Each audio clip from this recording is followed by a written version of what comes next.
भारत में एक ऐसा अपराधी जिसने 30 साल तक सरकारों को चुनौती दी। एक ऐसा आदमी जिसके डर से पुलिस जंगल में जाने से पहले आखिरी बार अपने परिवार की तस्वीर देखती थी। एक ऐसा नाम जिसे सुनते ही तमिलनाडु, कर्नाटक और केरल के जंगलों में सन्नाटा छा जाता था। उसके ऊपर 100 से ज्यादा हत्याओं के आरोप थे। उसने हजारों हाथियों को मारा, करोड़ों रुपए की चंदन तस्करी की और उसका आतंक इतना बड़ा था कि एक समय 2 राज्यों की सरकारें उसके आगे झुक गई थी।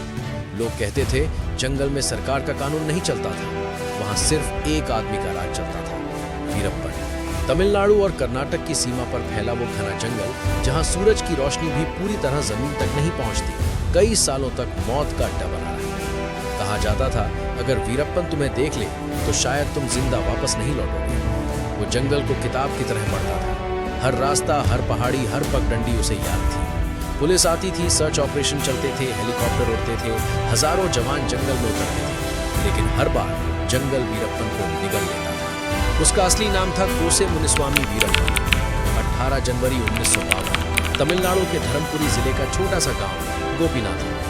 गरीबी, जंगल, भूख और डर, यही उसकी दुनिया थी। उस दौर में वहां सरकार नाम की चीज लगभग नहीं थी। जंगल ही कानून था और जंगल ही जिंदगी। वीरप्पन बचपन से ही जंगलों में घूमता था। उसे पेड़ों की आवाज पहचाननी आती थी। जानवरों के पैरों के निशान देखकर वो बता देता था कि कौन सा जानवर कितनी देर पहले वहां से गुजरा है। जब वो सिर्फ 10 साल का था तब उसने पहली बार हाथी दांत की तस्करी देखी। कुछ शिकारी जंगल में हाथी मार रहे थे। खून से सना जंगल, गिरे हुए विशाल हाथी और सफेद चमकते हाथी थे। ज्यादातर बच्चे ये देखकर डर जाते, लेकिन वीरप्पन नहीं डरा। उसकी आंखों में उस दिन डर नहीं, लालच चमका था।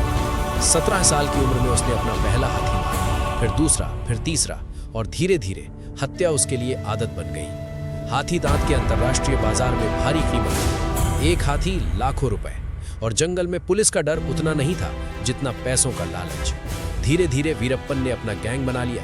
उसके साथ हथियारबंद आदमी थे, जंगल में छुपे ठिकाने थे, और सबसे खतरनाक चीज थी उसका दिमाग। वो सिर्फ तस्कर नहीं था। 1970 के दशक के अंत तक वीरप्पन का आतंक पूरे दक्षिण भारत में फैल चुका था। उस पर आरोप था कि उसने 2000 से ज्यादा हाथियों को मारा। इतना चंदन बेचा कि उसकी कमाई करोड़ों में पहुंच गई। लेकिन असली डर अभी शुरू होना बाकी था।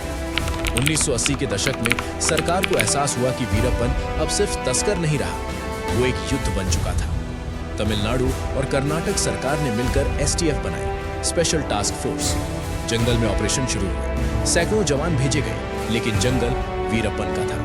हर पेड़ के पीछे उसकी नजर थी, हर गांव में उसके आदमी थे, और हर रास्ता उसे पुलिस से पहले पता चल जाता था। फिर आया 1991, वो साल जिसने पूरे देश को हिला दिया। वीरप्पन ने STF के जवानों को बारूदी सुरंग से उड़ा दिया। एक धमाका और कुछ सेकंड में 20 जवान मारे गए। पूरा देश दहल गया। ये सिर्फ हमला नहीं था, ये सरकार के मुंह पर तमाचा था। एक संदेश था कि जंगल में सिर्फ वीरप्पन का कानून चलता है। उसके बाद जंगल में जाने वाले जवानों के मन में सिर्फ एक डर रहता है, कहीं अगला नंबर हमारा तो नहीं। वीरप्पन पर 100 से ज्यादा हत्याओं के आरोप लगे। पुलिस वाले, वन अधिकारी, सूचना देने वाले ग्रामीण और आम लोग, जो भी उसके रास्ते में आया अक्सर जिंदा नहीं बचा। सरकार ने उसके ऊपर इनाम बढ़ाना शुरू किया। 5 लाख, 10 लाख, 50 लाख, 1 करोड़ और आखिर में 5 करोड़। लेकिन इतने बड़े इनाम के बावजूद कोई उसे पकड़ नहीं पाया। 30 जुलाई 2000 कन्नड़ सिनेमा के महानायक डॉक्टर राजकुमार, पूरे कर्नाटक के सबसे बड़े सुपरस्टार। उस रात वो अपने गांव गदनहल्ली में थे। तभी जंगल से हथियारबंद लोग आए और राजकुमार को उठाकर ले गए। पूरा कर्नाटक फट पड़ा, सड़कें बंद हो गईं, लाखों लोग गुस्से में बाहर आ गए। सरकार पर दबाव बढ़ता गया और दूसरी तरफ जंगल में बैठा वीरप्पन अपनी शर्तें भेज रहा था। राजनीतिक कैदियों की रिहाई, करोड़ों रुपए और कई राजनीतिक मांगे। 108 दिन तक राजकुमार जंगल में बंद रहे। पूरा देश टीवी पर सिर्फ एक खबर देख रहा था, क्या वीरप्पन पकड़ा जाएगा? लेकिन हर बार वो बच निकलता था। समय गुजरता गया, सरकारें बदली, पुलिस अधिकारी बदले, लेकिन वीरप्पन नहीं बदला।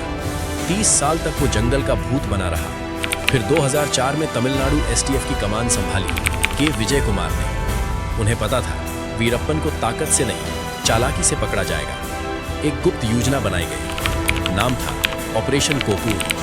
वीरप्पन के करीबियों के जरिए उसे बाहर निकालने की योजना बनाई गई। उसे भरोसा दिलाया गया कि बाहर उसका एक गुप्त संपर्क इंतजार कर रहा है। 18 अक्टूबर 2004 रात वीरप्पन एक एम्बुलेंस में बैठा जंगल से बाहर निकला। उसे शायद अंदाजा भी नहीं था कि इस बार जंगल उसे बचाने वाला नहीं है। धर्मपुरी जिले की एक सुनसान सड़क पर अचानक एसटीएफ ने एम्बुलेंस रोक ली। चारों तरफ बंदूकें तान दी गई। कुछ सेकंड का सन्नाटा, फिर गोलियों की आवाज। जब धुआं साफ हुआ, वीरप्पन जमीन पर पड़ा था। भारत के सबसे खतरनाक अपराधियों में से एक का अंत हो चुका था। 30 साल तक जंगलों में छुपा वो आदमी आखिरकार एक सड़क पर मारा गया। लेकिन उसकी मौत के बाद भी उसकी कहानी खत्म नहीं हुई। कुछ लोग उसे खूंखार अपराधी कहते हैं, कुछ लोग उसे व्यवस्था का शिकार मानते हैं, कुछ लोग उसे जंगल का राजा कहते हैं। लेकिन सच क्या है, शायद ये जंगल आज भी जानता है। आज भी उन जंगलों में रहने वाले लोग कहते हैं कि रात के सन्नाटे में कभी कभी ऐसा लगता है जैसे कोई अब भी पेड़ों के पीछे से देख रहा हो। शायद जंगल आज भी उसे भूला नहीं। वीरप्पन, एक नाम जो डर बन गया, एक आदमी जो मित्र